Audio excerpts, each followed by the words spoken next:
Bismillahirrahmanirrahim. Assalamualaikum warahmatullahi wabarakatuh. Baik, perkenalkan nama saya Indah Ardianti, NIM 0101213141. Saya dari Fakultas Dakwah dan Komunikasi, jurusan Komunikasi Penyiaran Islam. Baik, di sini saya membuat video untuk menyelesaikan tugas UAS saya, yang mana di sini judulnya tentang hadis tematik. Baik, masuk ke materi pembahasan. Di sini saya akan menjelaskan tentang pengertian hadis tematik. Hadis metode tematik atau yang sering disebut dengan hadis maudhu'i adalah metode pengumpulan hadis-hadis yang terpecah dalam kitab-kitab hadis yang terkait dengan topik-topik tertentu. Kemudian disusun dengan sebab-sebab munculnya atau pemahamannya dengan penjelasan dan pemahamannya dengan penjelasan dan pengkajian dalam masalah tertentu. Baik, masuk juga tentang unsur-unsur metode hadis tematik. Yang pertama itu ada menentukan topik yang akan dikaji, yang kedua ada memilih salah satu aspek yang terkait dengan tema, dan yang ketiga ada mengumpulkan hadis-hadis terkait, dan yang keempat adalah mengumpulkan pengkajian sesuai tema. Masuk juga ke hadis tentang tabligh, yang mana dari Abdullah bin Amr radhiyallahu anhu bahwa Nabi sallallahu alaihi wasallam bersabda, "Ballighu anni walau ayatan," yang mana artinya sampaikanlah dariku walau hanya satu ayat. Hadis riwayat Bukhari.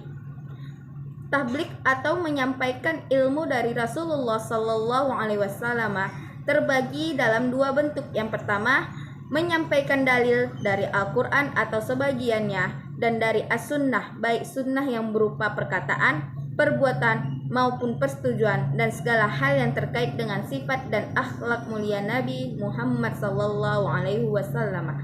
Yang kedua, ada menyampaikan secara makna dan pemahaman terhadap nas-nas yang ada. Baik, masuk juga ke materi yang tentang hadis tentang nasihat, yang mana hadisnya itu An Abi Ruqayyah Tamimi ibni Ausin Ad-Dari radhiyallahu anhu anna Nabiyya sallallahu alaihi wasallam qala ad-dinu nasihatu qulna liman wa qala lillahi wa li kitabihi wa li rasulihi wa li a'immatil muslimina wa ammatihi riwahul Bukhari wa Muslim.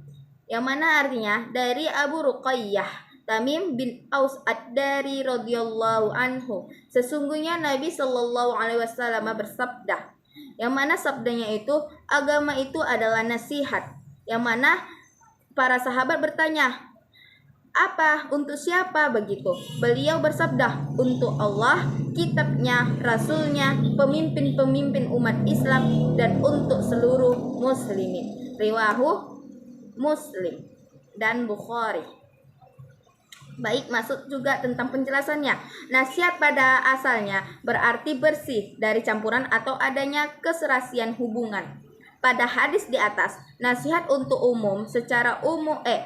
nasihat untuk umat secara umum dan para imam berarti berkehendak baik dari nasi kepada mansuh, yang mana sebagai pengertian yang sering dipakai untuk mendefinisikan nasihat.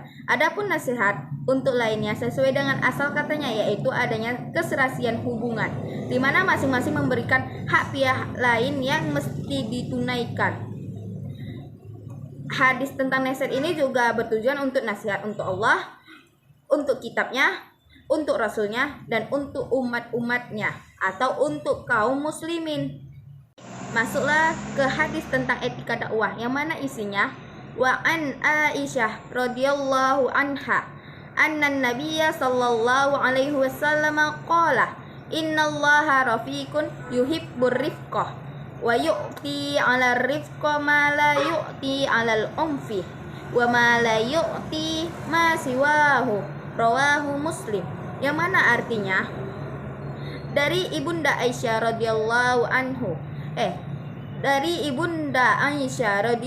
anha bahwa Rasulullah sallallahu alaihi wasallam bersabda, sesungguhnya Allah Maha Lembut, mencintai kelembutan, dan memberikan pada kelembutan yang tidak diberikan kepada sikap kasar, dan memberikan pada kelembutan yang tidak diberikan kepada selainnya.